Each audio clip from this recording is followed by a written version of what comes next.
Buenos días. Vamos a seguir hoy con el canal. Hace tiempo que lo hemos parado porque me cuesta retomar por las dificultades que estoy teniendo. Y Silvia me ha pasado dos envíos de dos cirugías distintas. La primera que me pasó fue sobre la prótesis, prótesis de cúpula radial de monobloc. Yo eso no lo había hecho nunca antes, vamos, no lo he hecho nunca. He hecho modulares, pero no monobloc. Pero vamos, no es un problema. El caso es que este material en el que me faltaban algunas cositas, me faltaba alguna información, me pareció interesante aprovecharlo para mostrar cómo podemos afrontar una cirugía en la que tenemos carencias de información. O sea, no la conocemos, no la hemos visto nunca, podemos haber visto alguna similar, no tenemos técnica quirúrgica y en el mejor de los casos nos han dejado tiempo suficiente para manipular el material. En el peor de los casos, no. Vamos a intentar ver qué estrategia seguiríamos para afrontar esta cirugía. Luego he hecho una pequeña presentación que os la voy a ir mostrando. Bueno, como hemos dicho, vamos a ver la presentación que he preparado para que veamos cómo afrontar una cirugía que no conocemos, que no hemos hecho nunca y que nos dan poca información. El material y quizás algún tiempo para verlo antes de la cirugía. En principio, como ya he comentado, esta información nos la ha pasado Silvia. Es una prótesis de cabeza radial. Nos ha mandado varias imágenes, listado de material y un correo aclarándonos las cosas que ella entendía que debíamos saber. No tengo técnica quirúrgica y entonces no me queda más remedio que obtener la información del correo que me ha mandado Silvia, lo que haya, y analizando las fotografías y utilizando un poquito de sentido común, claro. Entonces cuento con una foto de instrumental de prótesis de cabeza radial y una breve descripción del contenido de la. Entonces esto es lo que me manda Silvia. También me manda una foto de instrumental de osteosíntesis, unos mini fragmentos concretamente, y una pequeña aclaraciones respecto a los tamaños de los tornillos que lleva, respecto al tipo de tornillos que lleva y el tipo de placas, ¿no? No vamos a entrar en esto porque esto pienso que hay que verlo en otro vídeo. También me manda motores. Cuando me envían motores o me llegan a mi mano motores que son nuevos para mí, tengo que ver si funcionan. Entonces lo primero que tengo que saber si son eléctricos, neumáticos o de batería, eléctricos de cable o de batería o neumáticos. En caso de que sean eléctricos de cable, pues necesitaría controlar la conectividad, o sea, qué cable es el que conecta con ese motor y a qué consola conecta y dónde está esa consola. Y tendría que controlar si el motor es canulado o no. Siempre que tengamos un motor de broca tenemos que saber si el motor es canulado o no, porque durante una cirugía en la que no esté previsto utilizar un motor canulado, si el traumatólogo de repente decide poner un tornillo canulado, ahí deberíamos tener disponibilidad de un motor canulado y que no sea el momento de introducir la broca cuando nos demos cuenta que el motor no es canulado. Entonces, tenemos que saber si el motor que tenemos entre manos es canulado o no. Tenemos que si es de neumático, tendremos que controlar la conectividad, o sea, con qué cable, con qué goma neumática se conecta y a qué toma de gas a presión se conecta. A la pared, a una bala de carbónico o de nitrógeno o lo que sea, que el gas que vayamos a utilizar, ¿vale? Si fuera un motor de batería, pues entonces habría que controlar cuáles son las baterías, si son esterilizables o no. Si son esterilizables, mandarla a esterilizar. Si no lo son, averiguar cuál es el sistema de encapsulado de la batería no estéril para mantenerla estéril. También tenemos que controlar las sierras que tenemos, si ajustan bien al motor y si son del tamaño adecuado a la cirugía que pretendemos hacer. Bien, Pues entonces vamos a analizar la información y vamos a diferenciar lo que sé y lo que no sé, o sea, lo que tengo que aclarar, ¿vale? Entonces, sabemos que la cirugía prevista es una prótesis de cabeza radial monobloc. ¿Conocemos estos conceptos? Pues depende de la experiencia que tengamos. Una prótesis, ¿qué es una prótesis? Bueno, pues cuando una articulación se rompe, hay que decidir si podemos arreglarla, o sea, por ejemplo, una fractura con una osteosíntesis, con unos tornillos, se podría reconstruir y estabilizar.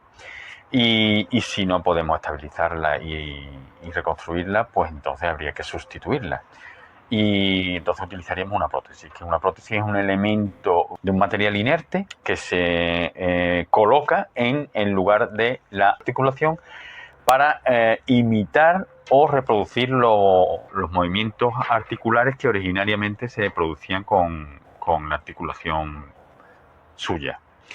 Entonces, en este caso, una cabeza radial, y la cabeza radial, bueno, pues los elementos articulares son el cóndilo humeral y la cúpula radial, y lo normal es que se sustituya la cabeza radial. Y entonces sería solo elemento protésico en la parte radial, y al decir monobloc quiere decir que el elemento protésico es una pieza única, en contraposición con lo que es una prótesis modular.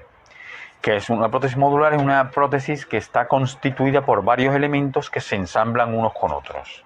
¿Y para qué esto de hacerlo por piezas? Pues se hace por piezas porque de esta manera cada uno de los elementos ensamblables puede ser de distinto tamaño. Y entonces el conjunto se adaptaría mejor a la anatomía del paciente, al tamaño del paciente. Porque podemos poner una cúpula un poquito más pequeña, un vástago un poquito más grande, dependiendo de cómo sea el paciente. Siempre teniendo en cuenta y respetando las recomendaciones de compatibilidad especificadas por el diseñador o fabricante de la prótesis, ¿vale? Entonces la compatibilidad hay que conocerla. Pues las variables que se contemplan en una prótesis de cabeza radial son el tamaño del vástago, el diámetro de la cúpula y la variabilidad en cuanto a la longitud de cuello. El tamaño del vástago, pues puede ser más largo o más grueso, más corto o más estrecho. En esta prótesis me da la impresión, por los implantes que han mandado y por las circunstancias de que el labrado del radio para alojar el vástago se hace con elementos que no son de tamaños distintos, sino con el mismo elemento, se prepara para todas las prótesis.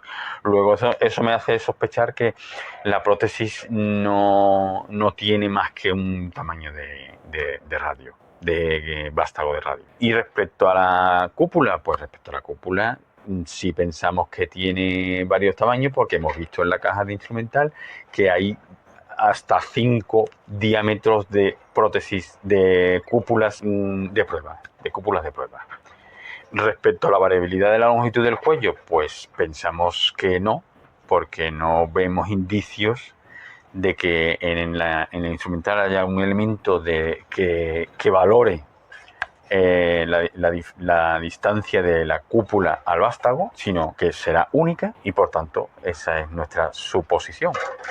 Lo que comentaba antes, en esta prótesis tenemos 5 tamaños de implantes: 10,5, 12,5, 13,5, 15 y 20. Y pensamos que se corresponden con los diámetros de la cúpula, porque vemos pruebas de cúpulas de estos diámetros en el instrumental. Bueno, pues aquí vemos un esquema de datos con datos conocidos y datos pendientes de aclarar, que sería como la chuleta que yo me voy preparando conforme voy viendo la técnica, en la que voy anotando lo que sé o creo que sé y lo que tengo una duda razonable que hay que aclarar, ¿vale? Entonces sí sé que es una cúpula, es una prótesis de cúpula radial monobloc, y sí sé que tiene 5 tamaños de cúpula radial.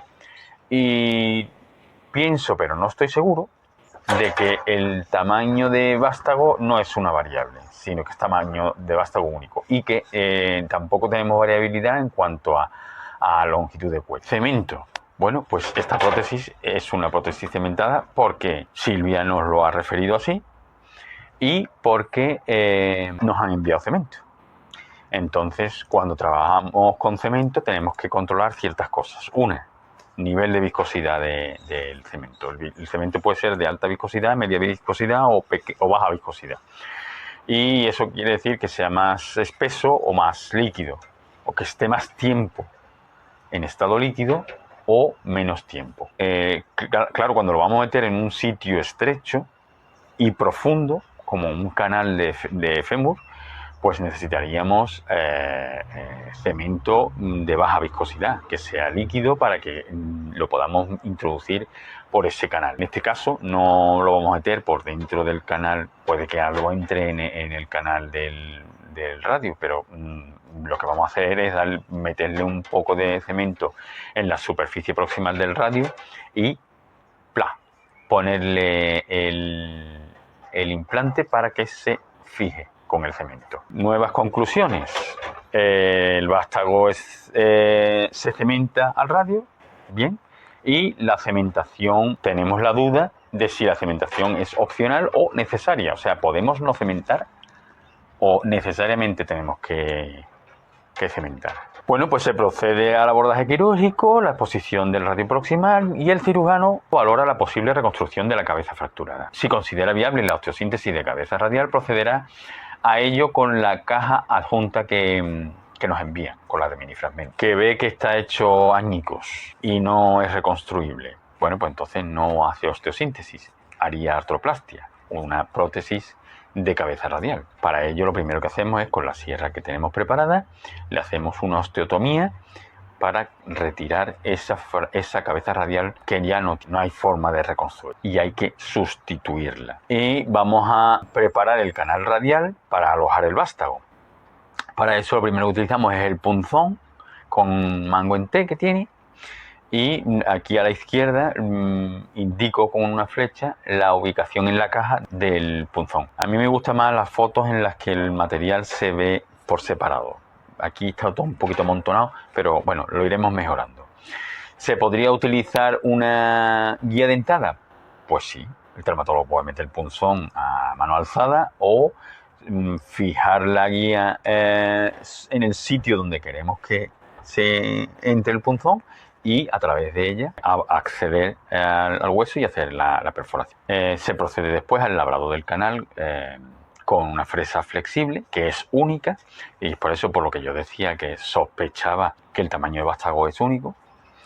Y bueno, y hay cucharillas por ahí que se pueden utilizar en un momento dado. Llega el momento de hacer la estimación del diámetro de cúpula. Entonces, para eso tenemos los probadores, que son de distintos diámetros, y entonces cogemos los cachitos de hueso que nos han dado el traumatólogo y lo hemos guardado y lo hemos colocado sobre la mesa intentando reconstruirlo para hacernos una idea de cuál era el diámetro original de la cabeza radial.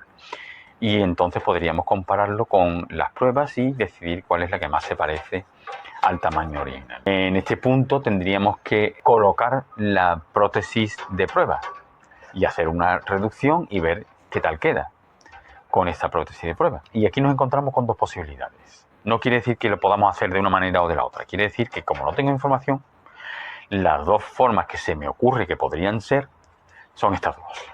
Una, que la cúpula de prueba venga como reproducción exacta del implante definitivo, o sea, como un bloque único con un extremo distal que se aloja en el canal y un extremo proximal que articula con el cóndilo humeral.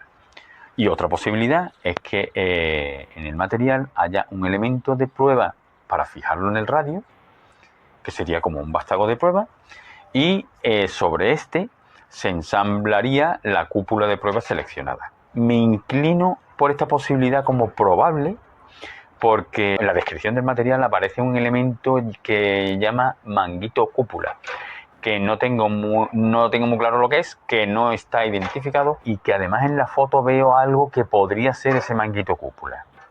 Lo indico ahí a la izquierda con una flecha. Entonces me imagino que ese manguito cúpula quizás fuera un elemento en el que yo fijo en el canal y sobre él pongo las distintas cúpulas de prueba.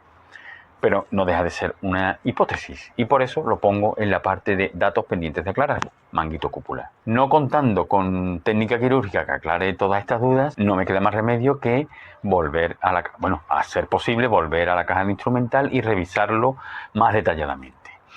Lo suyo sería que lo pudiera hacer antes de la cirugía, días previos, antes de mandarle a esterilizar a la caja. Pero si no, en última instancia lo puedo aclarar esas dudas, esas pequeñas dudas, al abrir la caja en la cirugía. Otra posibilidad es consultarlo con el comercial, bien llamándolo por teléfono, por correo electrónico o hablando con él el día de la cirugía, si acaso va a la cirugía. Y en última instancia, consultando con el traumatólogo. El traumatólogo es quien ha decidido que vamos a utilizar esa prótesis y no otra. Luego la conoce porque la ha puesto o porque se la han mostrado o porque la ha leído o por lo que sea. Pero él tiene que conocer ese material. Entonces no pasa nada porque nosotros desde nuestra postura de hemos intentado averiguarlo y no tenemos información suficiente, podemos preguntarle lo que no sepamos. No desde la postura de no tengo idea porque no he mirado nada de lo que vamos a hacer. Me acabo de enterar de que vamos a hacer ahora mismo. Ese no es el planteamiento. Una vez que el cirujano ha verificado que el tamaño de la prueba es correcto, abre el implante, se prepara el cemento, se coloca el implante, se impacta con el impactor y el martillo, se reduce y se cierra. Y entonces aquí terminaría la cirugía. Bueno, como dijimos, este vídeo era sobre la prótesis de cúpula radial monobloc, pero en realidad no era ese el mensaje importante. El mensaje importante es cómo podemos afrontar una cirugía en la que no hemos contado con la información suficiente para prepararnos adecuadamente. En el próximo vídeo hablaremos de la prótesis de cúpula radial, pero ya modular, que también nos ha mandado Silvia información sobre este tema. Ya el siguiente vídeo, pues según nos vaya mandando Silvia o Alma, iremos viendo.